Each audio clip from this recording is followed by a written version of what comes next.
Okay, good evening, everyone. We still have a few people joining, but I think we will get started with introductions for now. We are very privileged tonight to have Dr. Gregory Calligaro as a speaker. He's an associate professor at the University of Cape Town and also a specialist, a respiratory specialist at the, as I said, at UCT.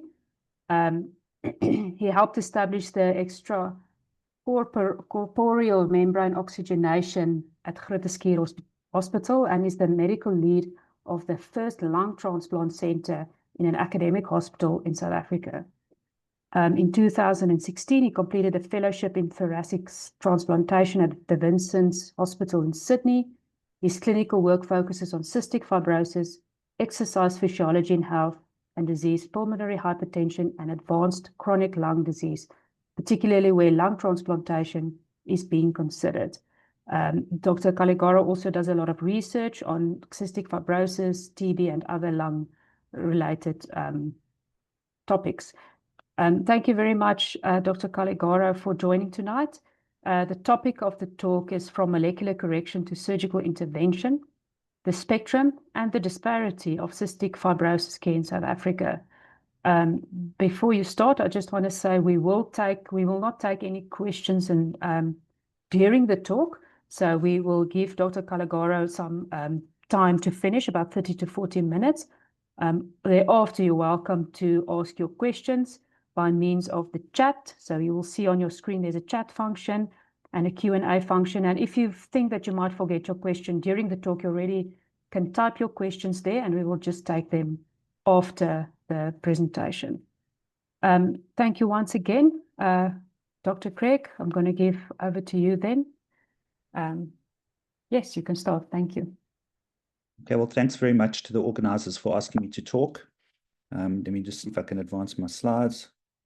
So cystic fibrosis has long been regarded as a progressive and relentlessly worsening disease of young people, in whom lung transplantation really represents the only hope of extending life, particularly once respiratory failure is developed. But over the past 2 decades, advances in supportive care, starting really with the advent of pancreatic enzyme replacement therapy, the discovery of antibiotics that were directed against the colonizing organisms of cystic fibrosis, and particularly multidisciplinary management, have improved outcomes. But what the real paradigm shift has been is the advent of so-called CFTR modulators.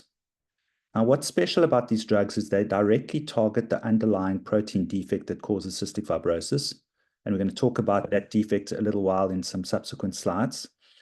But these drugs can slow or even reverse the trajectory of lung disease, allowing many patients to live longer and healthier lives without ever reaching the point of transplant.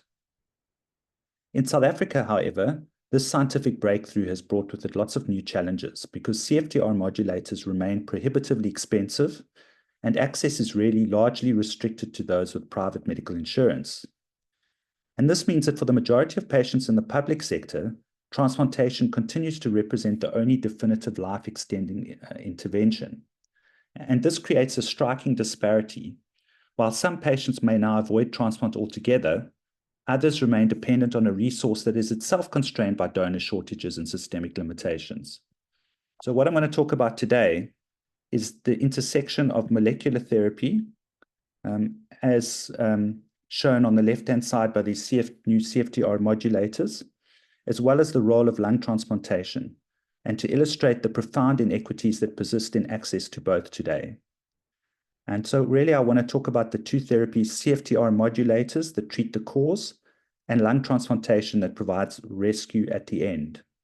And in South Africa, patients straddle both worlds, but unfortunately not equitably. So let's talk a little bit about the prevalence or the incidence of CF. Well, it's largely undiagnosed and it's often misdiagnosed, particularly in the non-white populations. So remember, cystic fibrosis was originally described in Caucasian populations where it remains the most important single gene defect causing disease. And in South Africa, obviously because of our mixed population, the true burden is unclear. This is a national registry who my co-panelist, Prof. Marcus Zampoli, has been instrumental in funding and administrating. And it's captured about 550 people with CF in South Africa. And as you can see, the care is quite unevenly distributed in major centers versus peripheral hospitals, with the majority of patients either in Gauteng or the Western Cape. So when we talk about CF and CFTR modulators, the most important thing to know is what your genetics are. The most important genetic abnormality is the so-called delta F508 deletion, which is common in patients of European ancestry, but not so common in patients of African ancestry. And in fact, there's some African-specific CF genes which have been discovered, and unfortunately, these are not eligible for modulator therapy. So you can see that in our country, we've got a varying spectrum of patients with genetic abnormalities causing cystic fibrosis. Overall, though, we think 85% are eligible for modulator therapy. So this is the CFTR gene, the cystic fibrosis transmembrane conductance regulator. And this is where our modulators are going to, the protein that CFTR makes, this is where it's going to work. This gene was first discovered in 1989, and it's responsible for producing a protein that regulates the movement of salt and water in and out of cells, particularly in the lung and digestive system, but also on the skin. And mutations in this gene disrupt the process and lead to the symptoms of CF. But basically what this is a problem with transport of ions across mucous membrane surfaces. When you talk about mutations in the CFTR protein, you divide them up according to the effect on the CFTR protein. So class 1 mutations are where no protein is produced, so no channels make it to the epithelial surface. Class 2 mutations, these are very important, is when the protein is made, but it's misfolded in the endoplasmic reticulum and doesn't make it to the cellular surface. Class 3 mutations are ion channels that reach the epithelial surface, but there's defective channel gating. Class 4 is where the channels have got reduced channel conductance. Class 5 is when there's just a reduced number of functioning channels that make it to the epithelial surface.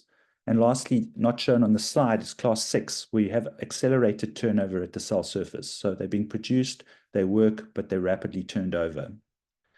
So class 1 to 3 mutations generally cause more severe disease. And what we have to remember with modulators is that they are class specific. So there's some modulators which work best on class 1 mutations and some which work best on class 2 mutations.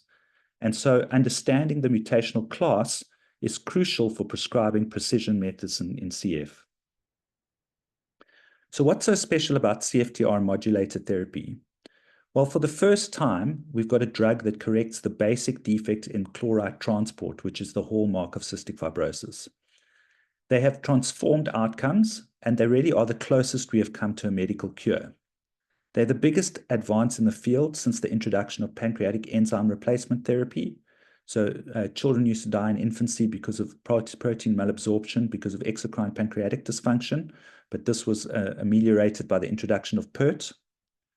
And if we look at the advent of CFTR modulators, the first one, which worked only on class 3 mutations, was discovered in the first part of the century, but it was only effective in a very small number of patients with CF, about less than 5%.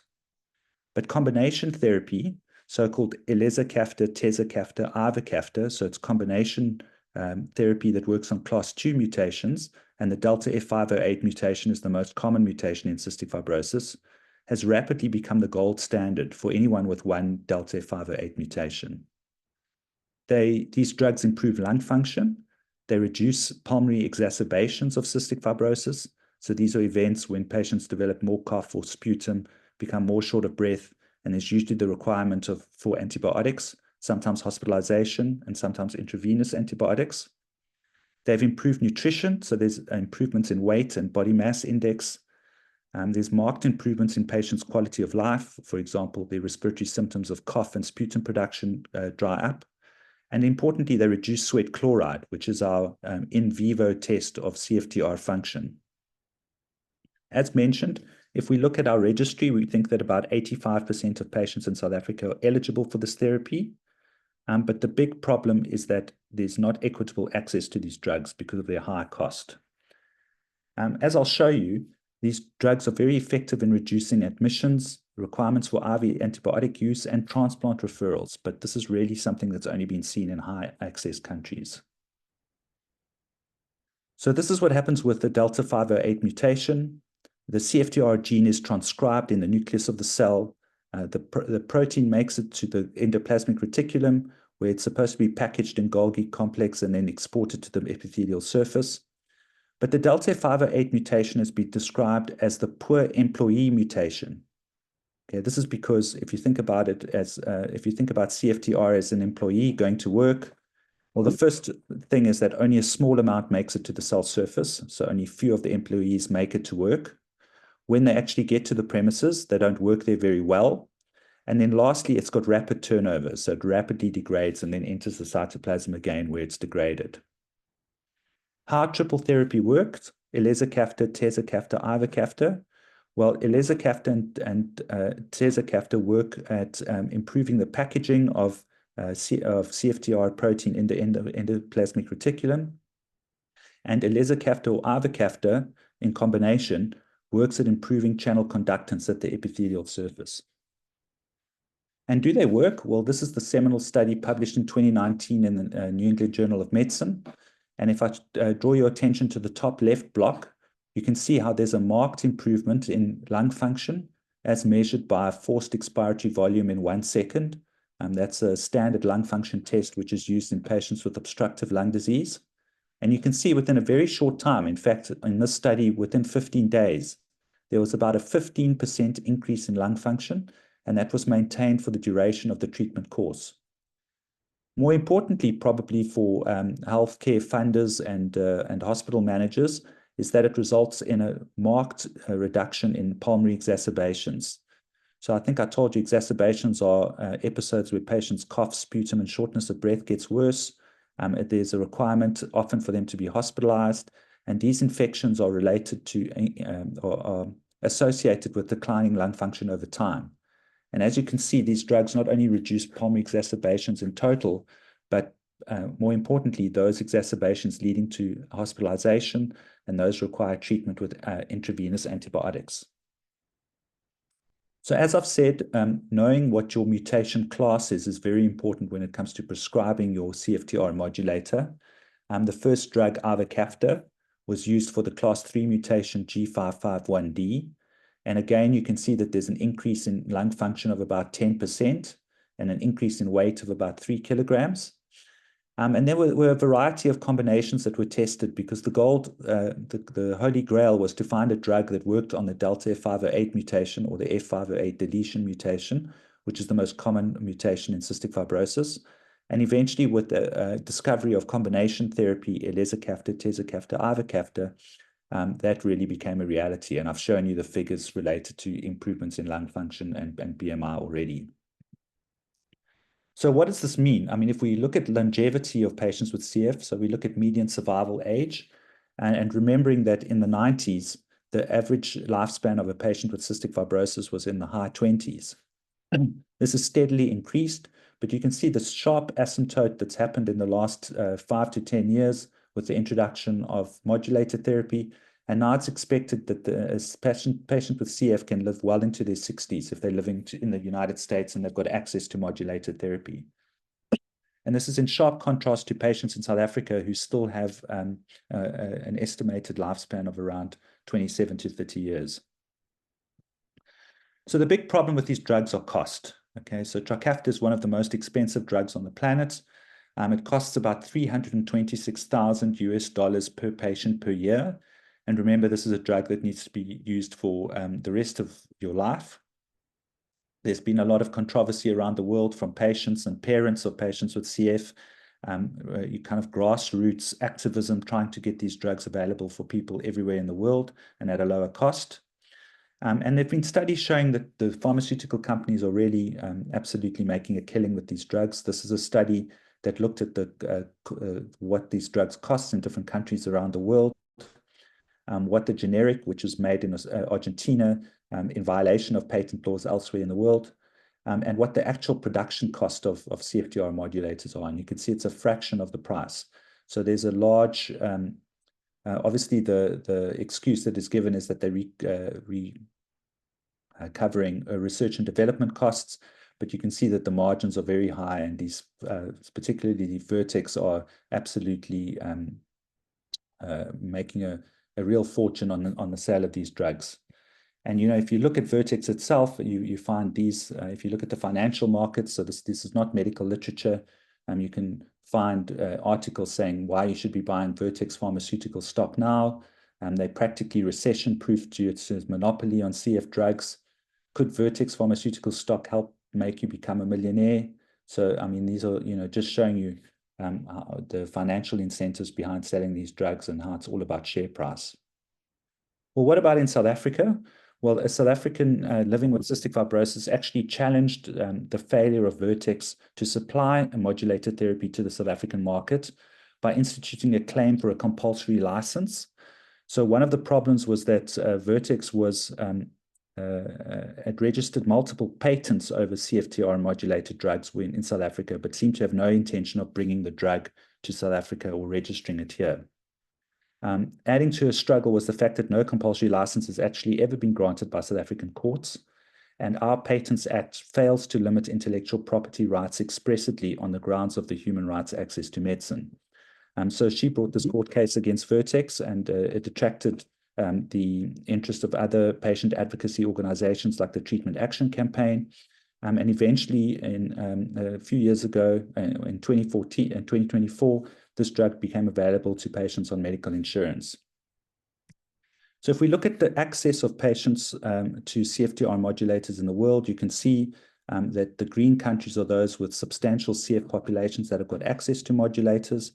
And South Africa, this is a slightly older slide, you can see is one of the countries that until recently didn't have access to CFTR modulators.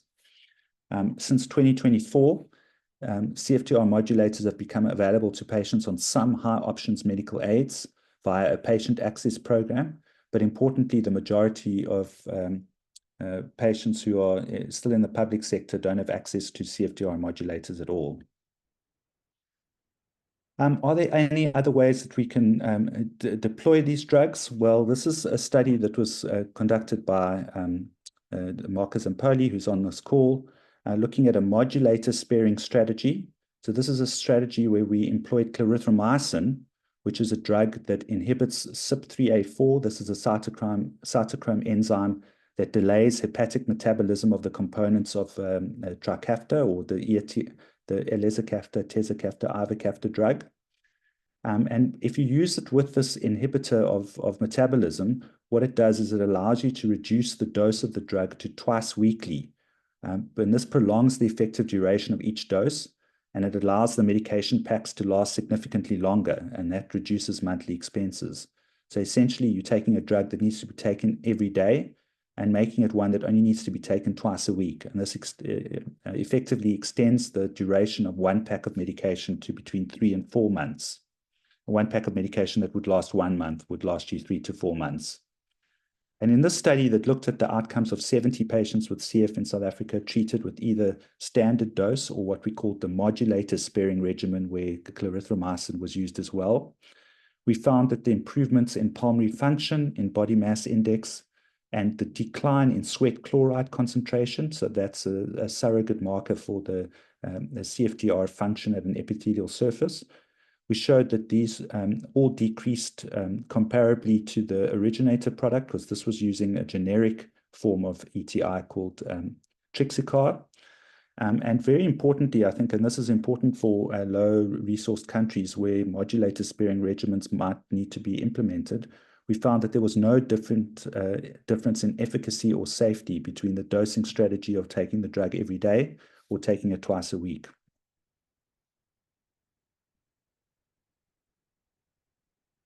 I'm struggling to advance my next slide. Okay, so now I'm going to show you some case studies just to kind of illustrate how effective these drugs are. So this is a 19-year-old male patient who is delta F508 heterozygous. So he's only got one copy of delta F508 cystic fibrosis. I haven't mentioned this, but cystic fibrosis is an autosomal recessive condition. So you have to have 2 genes for you to develop the disease. If you've got 1 gene, you're only a carrier. And the genes are of different severity. So delta F508 is the most common, but also one of the more severe mutations. It's associated with more severe lung disease, pancreatic insufficiency, obviously, and the development of diabetes in adolescence or early adult life. This patient was colonized with a multi-drug resistant Achromobacter denitrificans species, and was sensitive only to 2 antibiotics, piptazobactam and imipenem. It was also colonized with the methicillin-sensitive Staph aureus and Pseudomonas. And one of the challenges to treating this young man was that he developed a drug allergy to piptazobactam, and he actually had a cutaneous eosinophilic vasculitis, and this was despite desensitization to the antibiotic. So his antibiotic choices were limited. He had extensive radiological disease, so bilateral, quite impressive bronchiectasis, and I'll show you this on a subsequent slide. And his forced expiratory volume in 1 second was only around 40% of predicted, so severe airflow obstruction.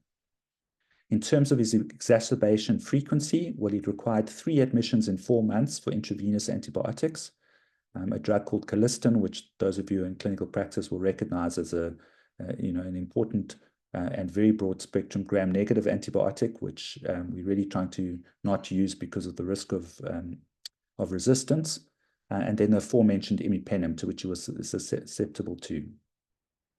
But despite all of this treatment, he developed an accelerated clinical syndrome of fever, weight loss, and a rapidly declining lung function trajectory. And fortunately, he was able to start on ETI therapy, so elizacaftor, terzacaftor, ivacaftor. And what you can see on the left-hand side is his FEV1 chart. So remember, I said FEV1, or forced expiratory volume in 1 second, is the metric that we chart in patients with obstructive lung disease. And you can see that it went up from a nadir of about 49%, so about 46%. It went up very significantly to about 64% and in quite a short period. Now, I've shown you several slides, cuts through his CT scan. The ones at the top are slices taken nearer to the neck, and the ones at the bottom are taken from the lung bases. And what I'd like to illustrate is, if you look at the top slide, you can see there's all those circular, very thickly ringed shadows on the left side of the picture, which correspond to the right upper lobe.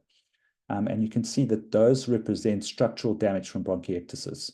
And after ETI therapy, those unfortunately persist because those are structural changes to the lung. But all of those like white, globby, amorphous, lobular masses, which represent bronchi that are filled with insipated secretions, those have all cleared up and gone. And it's particularly in the lower slices where you can see that all of those white dots, all of those thick, mucus-filled bronchi have kind of disappeared. And the CT scan has really improved quite impressively. And this is why the lung function's improved as well, because of all of the small airway obstruction, which has been relieved. So not only did his lung function look good, and his CT scan looked better, but he had no further exacerbations. I've been following up for about 4 years now, and he's never needed any more antibiotics. He's gained 10 kilograms. And patients with cystic fibrosis often have they have a complex regimen of nebulizing and physio every day. It's quite time consuming. And this is in order to be able to loosen and expectorate mucus. And he's been able to stop his airway clearance regimen completely. And this is associated with a major increase in his quality of life because of the time that it saves him. So this is another patient. This is a 19-year-old with homozygous delta F508 cystic fibrosis colonized with a bacteria called Burkholderia cenocepacia. So this is a very nasty organism to be colonized with. It can cause a syndrome called Burkholderia cepacia syndrome, which is an accelerated disease where you lose weight, you have repeated fevers. It often progresses to respiratory failure and death. And Burkholderia cenocepacia is very difficult to treat. In fact, it's so difficult to eradicate that most lung transplant programs won't consider patients who are colonized with this organism because it almost invariably complicates the post-transplant course. Excuse me. So she was trialed on a multi-drug regimen of 4 intravenous antibiotics, Keftaz, meropenem, levofloxacin, and tobramycin. Also an inhaled antibiotic, tobramycin, an oral antibiotic, minocycline, prednisone.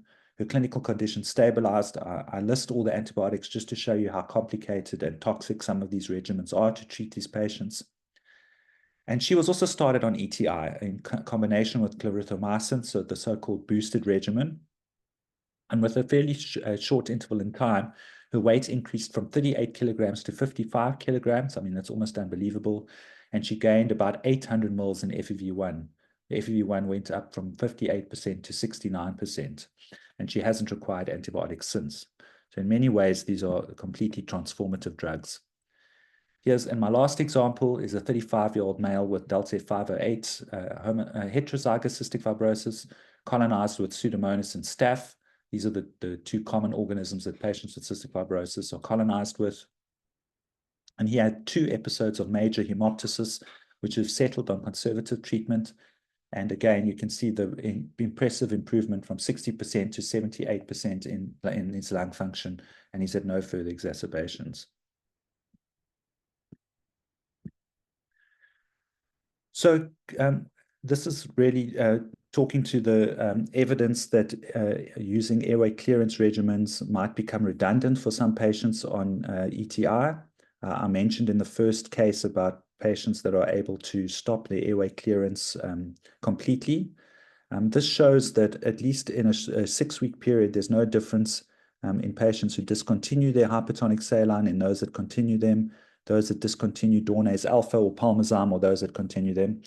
But it's important to note that we're still finding out about long-term outcomes like infection rates, lung function trajectory, exacerbations, and this still isn't that well studied. So we'll see whether we can still tell our patients confidently that they can leave all these other therapies. So what about lung transplantation? So lung transplantation is the option of last resort for patients with advanced lung disease. So these are in people in whom CFTR modulators are unlikely to make a sizable difference to their quality of life or respiratory failure. And more importantly, those in that 15% of patients who've got mutations that are ineligible for CF modulated therapy. So those who've got classes of mutations that aren't improved by the drugs that we've got. Lung transplantation is a therapy that can be completely transformative. It results in most patients have got normal lung function by the end of the first year. It prolongs life, and it provides dramatic improvements in quality of life. And importantly, because this is a disease of young people, about 80% of survivors report no activity limitation, and the majority return to work. Now, if you look at the major indications for lung transplant globally, it's divided into 3 major diseases. And this is data coming from the ISHLT, or the International Society for Heart and Lung Transplantation. This is their registry, which includes about 70,000 patients who've had lung transplants, and about 10,000 of them have got cystic fibrosis. So in total, they represent about 15% of the total population. When you talk about indications for lung transplantation, you have to divide it into whether you're doing a single or a bilateral lung transplant, because patients with bronchiectasis and lung infection, like cystic fibrosis, can almost never have a single lung transplant, because that would mean you've got one new transplanted allograft, you've got immunosuppression on board, and you've got one lung that you're leaving behind that's full of infection. So that would inevitably mean that the infection would spill over to the transplanted lung. So patients with CF almost always have to undergo a double or bilateral lung transplant. The other 2 important causes of or indications for lung transplantation globally are pulmonary fibrosis and chronic obstructive pulmonary disease, or emphysema. Among children, cystic fibrosis is still the most common indication for pediatric lung transplantation, although it's only the 3rd most common in adults. When you look at survival after lung transplantation, it's important to divide these up by the underlying indication for the transplant itself. So patients with pulmonary fibrosis and COPD are often much older. Their actuarial survival is reduced. And so on average, a lung transplant lasts about 6 to 7 years in these patients. Patients with cystic fibrosis who are a lot younger have about 12.4 years of conditional survival.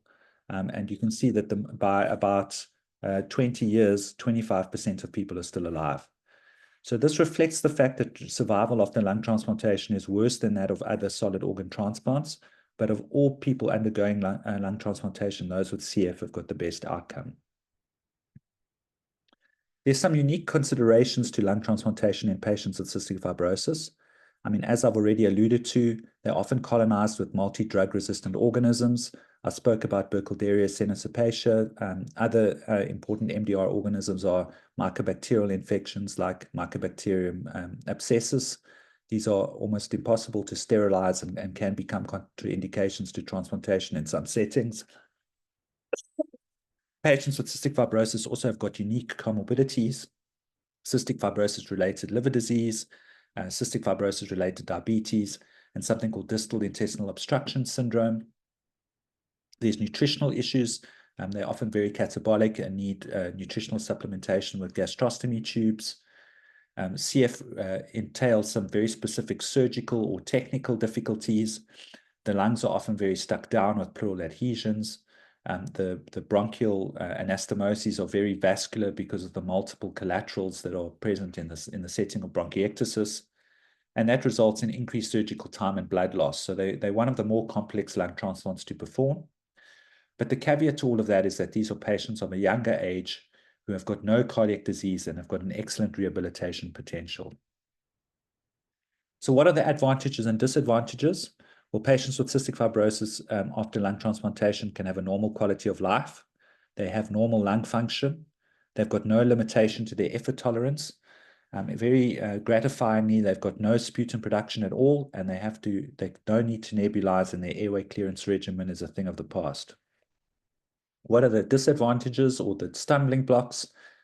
Well, especially in our setting of donor shortage, there's no guarantee that you'll get your transplant in time. It's pretty risky surgery. It's one of the most complex operations you can undergo. The post-transplant course is very intensive. Like with all transplant patients, it's a lifetime of walking the tightrope between rejection and infection. But lung transplants require more immunosuppression than the other solid organ transplants. So this is even more impressively so with a lung transplant. And there's a lot of long-term complications which are related to the duration of immunosuppression. As I've mentioned, the immediate post-transplant care is intensive. You undergo regular surveillance bronchoscopies for cellular rejection. You need treatment for something called secondary hypogammaglobulinemia. This is a secondary immunodeficiency which is brought about by the use of immunosuppressive drugs. You can also have a rejection that is antibody-mediated. There's a whole lot of opportunistic infections that you need to be prophylaxed to. One of them is cytomegalovirus. And then you're on long-term steroids, which can induce diabetes. You're on calcineurin inhibitors, which cause renal disease. And there's also the risk of osteoporosis. Your immune system is also involved in the surveillance for cancer. So virally driven cancers as well as adenocarcinoma are much more common in patients who are on lifelong immunosuppression. And the treatment regimen is complex. I mean, here's a box of a patient who's been admitted for a non-transplant related complication. She's come in to have a hernia repaired, and she's had to bring along all her medications. And you can see that this is her daily medication regimen, which includes not only her immunosuppression, but also all her prophylactic drugs and antibiotics, as well as her other supportive care. So lung transplants have got different risks at different points in their time course. In the first year, opportunistic infections are responsible for about 30% of deaths and about 20% in the years thereafter. There's also the inevitability of chronic rejection, or the so-called bronchiolitis obliterans syndrome. CMV remains a challenge. And as I said, there's the risk of malignancies, in particular post-transplant lymphoproliferative disorder, and that can increase as the time from transplant as you move further from your time of transplant. Those of you that are clinicians and looking after patients with cystic fibrosis, when should you consider referring them for a transplant? The ISHLT guidelines say that you should consider a referral for a transplant if you've got an FEV1 that's less than 40% of predicted, and you're having more than 2 exacerbations per year, you've had life-threatening hemoptysis requiring an admission or bronchial artery embolization, you've had a pneumothorax, or if your FEV1 is less than 30% of predicted, or if you've got any of the following regardless of an FEV or regardless of what your lung function is. If you've got a low 6-minute walk test, you've developed respiratory failure, you've developed pulmonary hypertension, or you've had an exacerbation that required some form of ventilation. That can be either invasive mechanical ventilation through an endotracheal tube or non-invasive ventilation.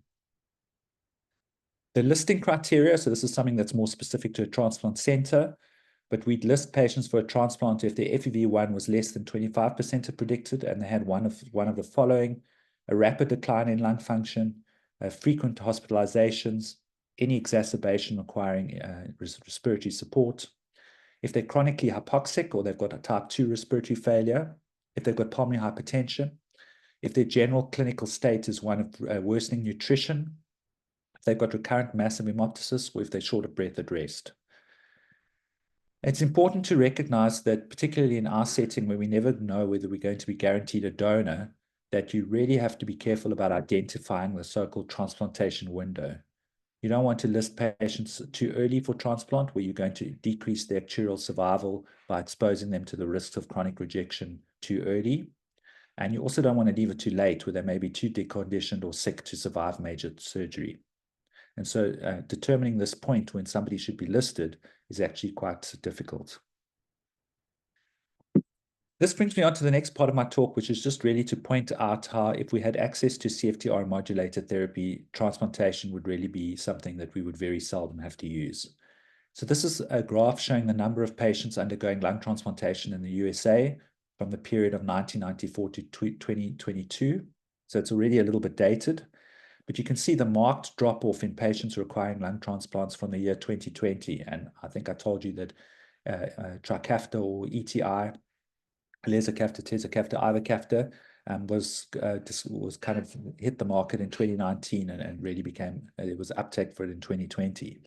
And you can see what it's done to the natural history of lung transplantation in the United States. This is another study. This comes from France. I hope it projects well, but it's looking at 245 patients with cystic fibrosis, where about 53 were on the lung transplant path. So either referred for a lung transplant or on the lung transplant list. So in this, if you look at the top pie chart, 15% were being referred and about 7% were already on a waiting list. All of them were given, regardless of the severity of their lung disease, they were given modulator therapy. And you can see it 3 months later, of the 37 that were referred for lung transplantation, only 1 was still referred. And of the 16 on the lung transplant list, only 4 remains. So out of a total of 53 on the lung transplant path, only 5 remained. So this really shows you what an impressive drug it is at reducing the need for lung transplantation. And it didn't really depend on how sick you were. So if you were on long-term oxygen, if you required non-invasive ventilation at night, or whether you were being fed by a gastrostomy tube, these are all signs of advanced lung or nutritional deficiency, lung disease or nutritional deficiency. You can see that the drug reduced the number of patients requiring these therapies significantly across all time points. So I think I'm coming to the end of my 40 minutes, so I'm exactly on time. This is my summary slide. Just to point out that triple therapy, or ETI, is effective in all patients with at least 1 copy of Delta F508. This represents the majority of patients with cystic fibrosis, but does exclude about 15% of the population who doesn't have an eligible mutation. And that fraction of patients with cystic fibrosis is amplified in the African setting, where there's the African specific or so-called African CF genes, which are not susceptible to CFTR modulators. Across the board, these drugs usually result in a 10 to 15% absolute increase in lung function. They improve your nutritional status and your quality of life. The sweat chloride, which is the in vivo test of CFTR function, is reduced to below the threshold for a positive test in most patients. They're generally well tolerated. There are some drug-drug interactions, but as I've shown, this feature can be manipulated with the use of clarithromycin to increase the dosing frequency of these drugs. And lastly, lung transplantation really remains a therapy of last resort, but it's still needed in some patients with advanced disease, although really the minority. And in our setting, those with mutations ineligible for a CFTR modulator therapy. I'd just like to acknowledge the members of our lung transplant team. Thanks for your attention, and Mark and myself are happy to take any questions.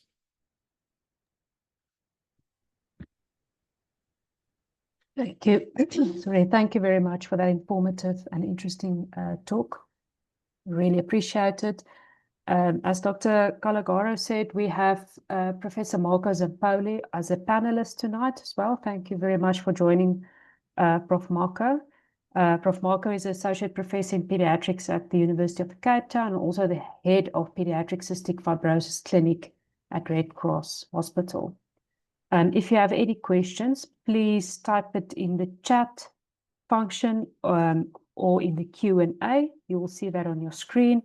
If you wanted to answer or ask a question live, so if it's too much to type, just raise your hand and then we can unmute you and you can ask your question live. Okay, so while people are typing questions, I have a question. I see in your very first slide, you said that the registry, you only listed the CF registry until 2021. Is this still actively being updated and monitored? I'll let Marco answer that, seeing as he's the driver of the CFTR registry. I think we've just finished collecting the data for 2024. Isn't that right, Marco? Thanks, Greg, and thanks, Ina. Yes, that's correct. It's an ongoing project, a very important one, I think, which would really has been a very valuable tool for us to the effort to get Trikafta available in South Africa was strongly supported by data that we could present to companies, and so it's an ongoing project, and it requires patients must give their consent to include their data, which we keep anonymously, but it produces useful figures like that. Yes. Thank you. And then I know this was a topic in our previous meeting about newborn screening for cystic fibrosis. But I think my question is just to refresh on that talk for those people who didn't attend. If you can identify cystic fibrosis just after birth, before any symptoms, how does the treatment then change? Does it change? Is it still the same treatment? How do you approach a newborn? Perhaps I can answer that one. Yeah, you get that. Thanks for years. So diagnosis of CF by newborn screening is now also the standard, the norm in most sort of developed countries, where the vast majority of children are diagnosed right soon after birth.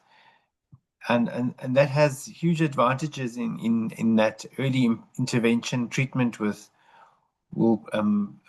is protective, and nutritionally the babies they don't wait for them to develop symptoms of CF, so they grow, they have a healthy growth pattern. Nutritionally they and one can prevent any lung damage. And so there's a definite advantage in starting treatment early. Increasingly, for those who are eligible for modulators or Trikafta, it's currently licensed from 2 years of age. There's another modulator called Ivacafta, which is now really licensed from 1 month of age. And I'm pretty sure in the next year or two, we will see the lower age of age for Trikafta come down to at least almost as close to as possible to birth. So having an early diagnosis really sets you on an advantage in terms of prognosis and outcomes. Yeah, so currently in South Africa, it's only done if you ask for it and if you have medical aid or if you pay for it yourself. So it's not routine yet.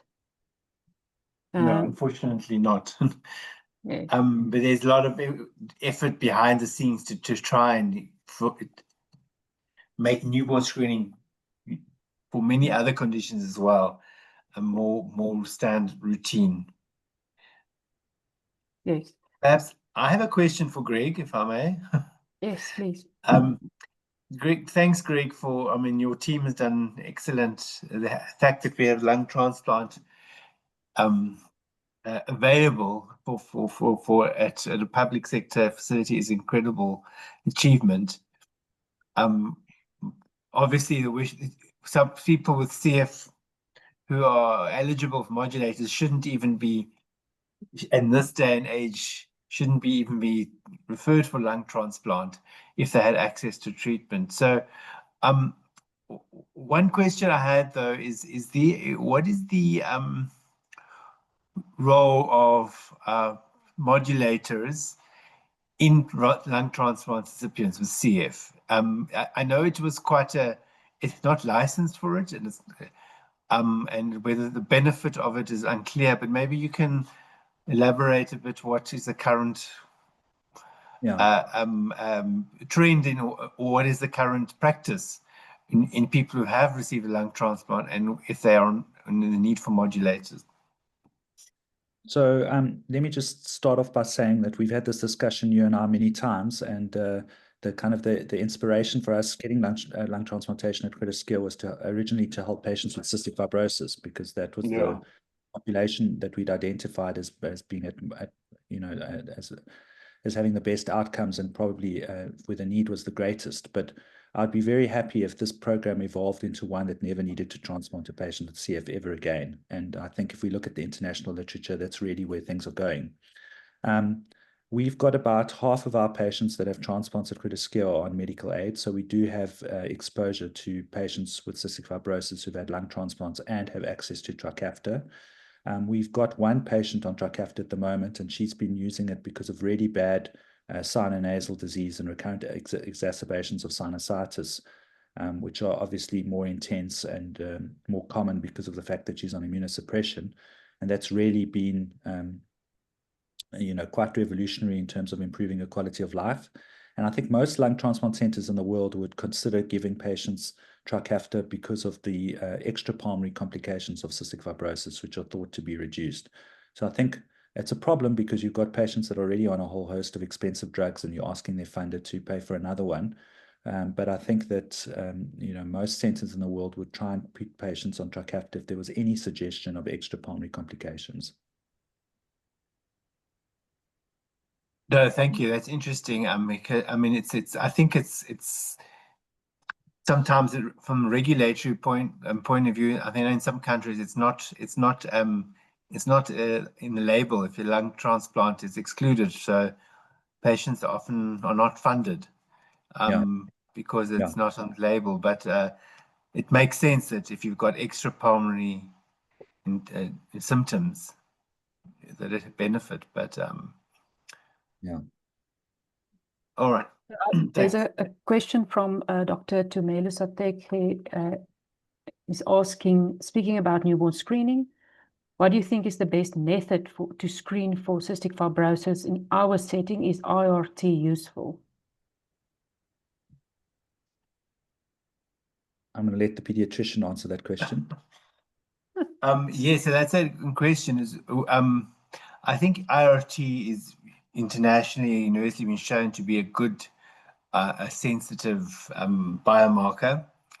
In South Africa, we, apart from the private screens that are done, and Ilse would know, we don't have much data, but there's no reason to think it would be any different. I think we're likely to see, given the number of, there are a couple of things which falsely elevate IRT. So the hallmark of positive screen is elevated IRT, which is a sign of released by the pancreas. CF is one cause, but there are other causes like a stressed baby in a difficult delivery, obstetric delivery, preterm infants. There are a couple of other reasons. And so I think all those things are more prevalent in South Africa. So I suspect if you had to look at it, we might have a higher rate of false positive screens because of our sicker babies, shall we say, in generally. But it still remains, I think, a good cost-effective first-line screen with good sensitivity, but specificity is not so great. Yeah. I don't think we have enough data. So please screen all the newborns so that we can get the data. There's another question from Brenda Klopper saying, except for the F508 mutation, which is highly prevalent, which other mutations are very prevalent in South Africa?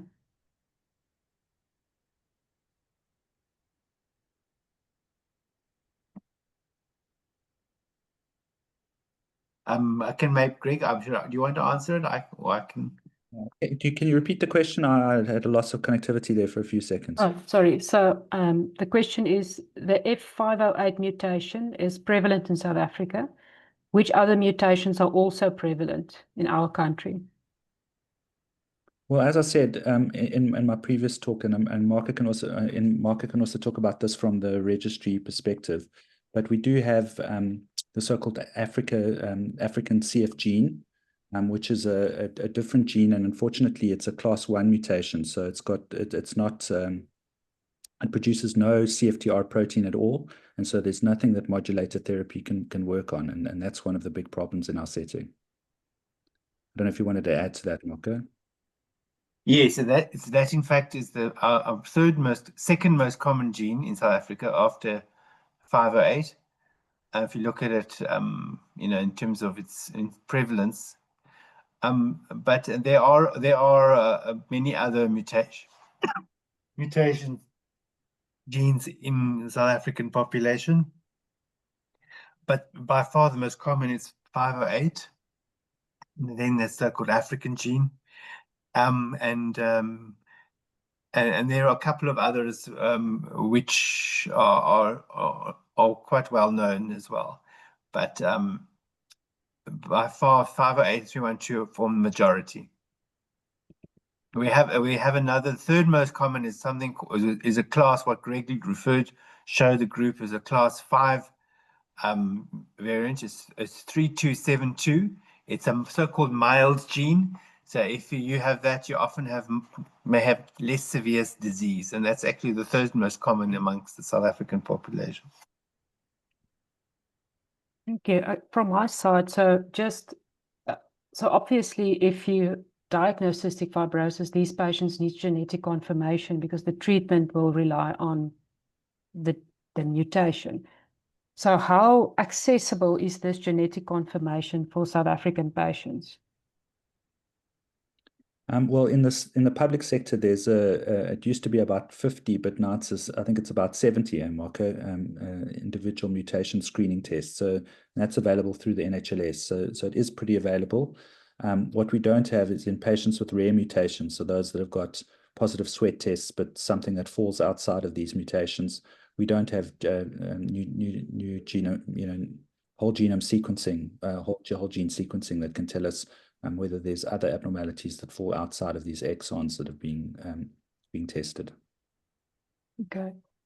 I was just thinking of this while you were speaking, but the MWE program, I think a lot of our attendees knows about this program, is something that you might then want to consider if you see that there's if it's a rare mutation and you still suspect cystic fibrosis, you might want to use that resource, which is for all patients out there. Then I have another thing, but this is completely on a different end of the questions and the talk. But how does someone become a donor for lung donations? I know that you say that you want to move away from it for lung transplantations, but obviously, even if for other patients that's not cystic fibrosis, how do you sign up, and what is the requirements for someone to donate a lung? Okay, so the first thing to say, and this might be quite obvious, is that you can only donate lungs if you are deceased. Yes. There are some countries in the world where you can donate your lower lobes to usually to pediatric recipients, but that's not something it's very technically difficult. It's not something that's offered in South Africa. So all lungs come from deceased donors, and obviously these requirements apply to all the solid organs. But there's a lot of drive by organizations like the Organ Donor Foundation, the ODF, to try and get people to sign up for as an organ donor. We've got an opt-in system in South Africa. So in other words, you're not an organ donor unless you let people know that you want to be one. I mention that because it's different in other countries in the world. For example, Spain, that's got the highest organ donation rate of any country in the world. They have an opt-out system, so you actually have to let people know if you don't want to be an organ donor. But the key thing is to tell your family, because an organ donor card doesn't really mean anything, because at the time of your death, you'll be asked, or the donor coordinators will speak to your family and ask them whether they can give permission for you to be used as an organ donor. And so really, that's the most important thing, is to tell your next of kin and your loved ones that those are your expressed wishes and that you want those to be honored, because that's really where the burden of consent lies for donors. Can anyone be a donor for anyone, or is there like an age restriction? No, it's been shown actually that if you're non-smoking, that the upper limit of organ donors, so donors above the age of 70, can also be successfully used. In terms of allocating organs, the things that are important are your blood group, so you can't transplant across blood groups. You've also got to size organs, so you can't put lungs from a 2-meter tall rugby player into a small woman with a restrictive lung disease like an interstitial lung disease. And then lastly, you want to check that there's an immunological compatibility, obviously a cross-match that happens on the night of transplant. So that's how organs get allocated. We would exclude patients with a prior history of TB-related lung damage, and those with more than a kind of significant history of smoking, which would usually be more than about 10 pack years. The problem is that the lungs are often involved in the incidence that leads to the patient's brain death, because we usually use brain dead donors. So aspiration, neurogenic pulmonary edema, injuries, pneumothoraces, problems with ventilator-induced lung injury, these all result in lungs only being able to be used in about 30% of donors, which is a much lower utilization rate than for other organs. You can use the heart in about 50% of the time and the kidneys in about 80% of the time. So that's another challenge when it comes to donor shortages. Okay. And I suppose there's a very short time after death that you need to do the transplant. Well, funnily, that's really changed in recent years. The ischemic time for lungs used to be between about 6 and 8 hours, and that's when we used to store lungs at 4 degrees, so that was on ice.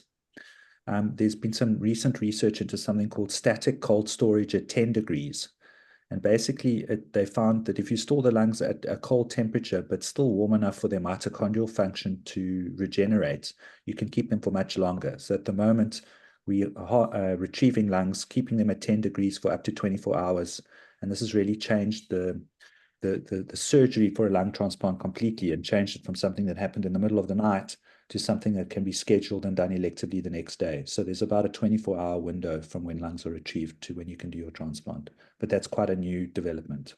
Yeah, that's very interesting. We are almost out of time, so I see there's no other questions from the audience. If you have any other questions and more questions, so there's a lot of comments saying great talk, excellent talk, informative presentation.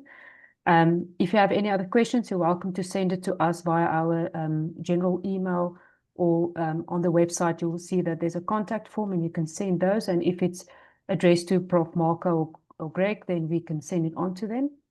I just wanted to also say that we are excited that we recently interviewed a few cystic fibrosis patients and their families to get a patient perspective, and these videos will soon be released on our LinkedIn page. So please keep a lookout for that. And with that, I want to say thank you very much, Dr. Calligaro and Prof. Zampoli, for joining us tonight. Thank you. I know that it takes a lot of time to prepare for these talks. It's not just the hour that you spent on the Wednesday to present. So thank you very much for taking time to present this informative talk and for joining as a panelist, Prof. Marco, on short notice. We really appreciate it. And we hope that you will join us again for a talk in future. To everyone else joining, thank you for joining and enjoy your evening. You can also have a look at our YouTube channel, National Metabolomics Platform. So all of these talks will be made available there if you have missed it or if you want to just have a look at it again. Do you have any final words, Prof. Calligaro, to just end off? No, just hopefully we find all of our patients having access to this medication in the near future. And there are a lot of people working actively on that. Right. Thank you, everyone. You can just see, oh, it's just Marie Smith saying, thank you, Dr. Calligaro. Great talk. Thank you, Marie. Zai, enjoy your evening. Thank you. Thank you, Rod. Thanks very much. Yes. Bye. Okay, bye-bye. Thank you, everyone. Bye.